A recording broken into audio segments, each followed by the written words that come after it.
Yo, what's up, what's up? Samahan nyo ako ngayong gabi para sa ating short night ride. Tetestingin natin tong e-bike. Gagamitin ko to tapos sasabayan natin yung mga sasakyan sa labas kung kaya ba niyang sumabay. Kasi curious yung iba kung kaya daw bang sumabay ng e-bike sa mga sasakyan sa labas. Hindi nila alam medyo mabilis din naman ang mga e-bike ngayon, lalo na yung mga bagong labas ngayon. Grabe, mabibilis na rin ang e-bike. Yung iba nga umaabot na ng 100 to 200 kph. Grabe, di ba? Sa 72 volts. Tapos 20 ah na battery nitong e-bike. Ang alam ko kasi tumatakbo to ng 100 kph daw, pero hindi ko sigurado. Ewan ko lang kung kakayanin natin yan ngayon, pero 80 pa lang hindi ko na kaya na ako agad kabado na ako, kaya hindi ko na tinutuloy. Masyado nang mabilis para sa akin ng 80. Sa sagad ko na yun. Kumbaga hindi kasi ako sanay Hindi naman kasi ako nagmumotor, wala akong motor dati. Ngayon lang ako nag two wheels bukod sa bisikleta. Dati nagbi-BMX ako yun lang. Pero syempre, hindi ka naman tumatakbo ng 50 o 80 sa BMX, di ba? Ang takbo mo lang doon siguro mabilis ka na sa 25, 30, di ba? Hindi mo naman kaya ng paspasin yun kaya hindi ako sanay.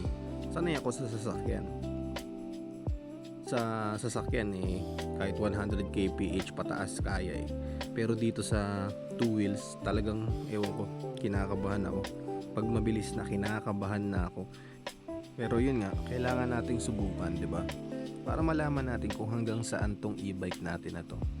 Bali, tetestingin ko siyang yan. Katulad ngayon, sinasabay ko siya sa mga sasakyan. Pero, syempre, may pag-iingat din, di ba? Ako hindi ako sanay kasi talaga na naka two wheels, kaya maingat din talaga ako sa kalsada. Malayo pa lang bumibitaw na ako sa throttle Ayoko kasi yung pag malapit na tsaka ka lang pipreno. Di ba? Yung iba ganun Mahirap yung ganun kasi mamaya di mo alam, di mo natansya yung sasakyan sa harapan mo, babangga ka, di ba?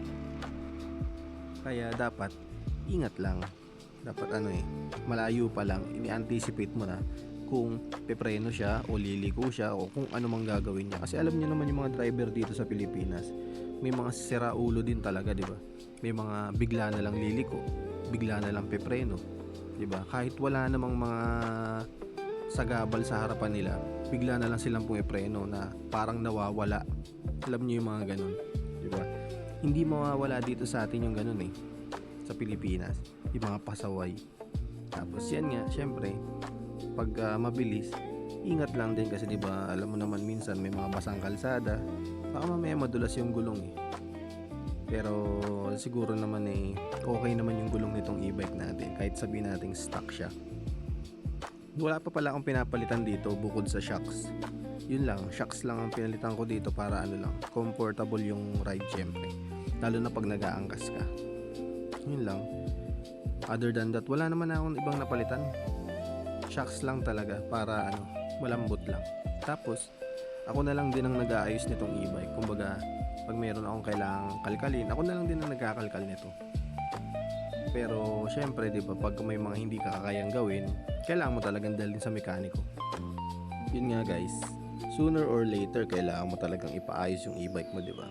Kailangan mong may papahigpitan ka, mga lumuluwag na mga tornilyo, may mga nuts na lumuluwag na hindi mo kayang ayusin. Yun, kailangan mo talagang dalhin sa mekaniko yung mga ganung bagay. Pero kung kaya mo namang ayusin, kung kaya mo namang higpitan, di ba? Kung meron ka namang alam sa pagbimekaniko, ikaw na lang kaysa gumastos ka pa, di ba? Mahal din kasi minsan yung iba naniningil sila. Maghihigpit lang ng tornilyo, nasa 200 na, di ba? Grabe. Pero yan, kung kaya mo, ikaw na gumawa para makatipid ka. Pero yung mga battery, di ba, bumili ka ng battery, tapos ikakabit. Minsan kasi mahirap din, kumbaga, pag hindi mo talaga alam yung gagawin mo, wag mong ipilit. Kasi baka mamaya mag-short. Sayang lang din yung e-bike mo, di ba?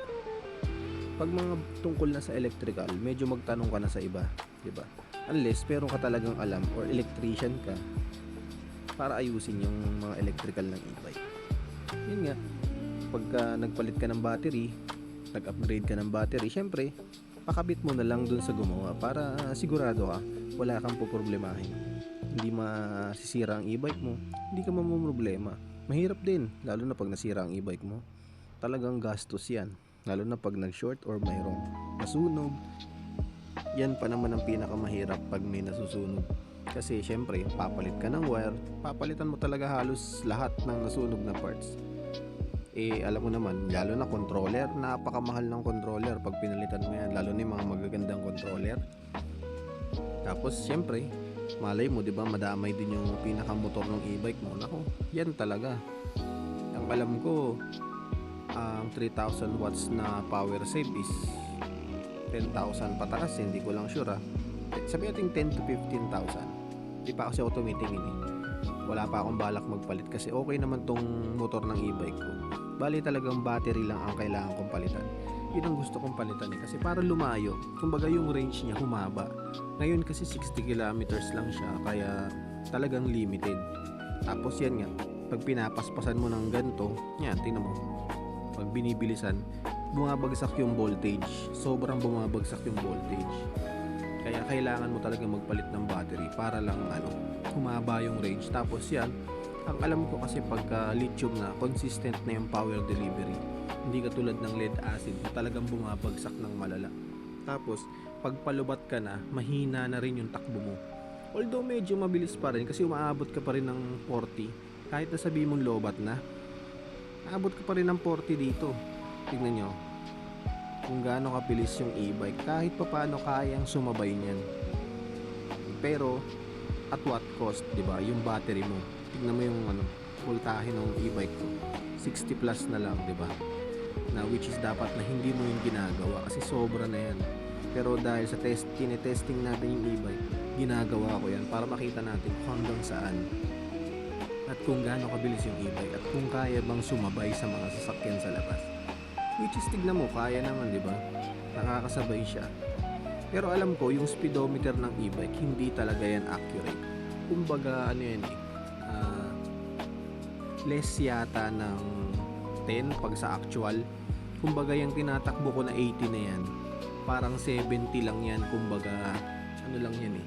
70 lang yan sa speedometer ng sasakyan or sa GPS, parang ganun.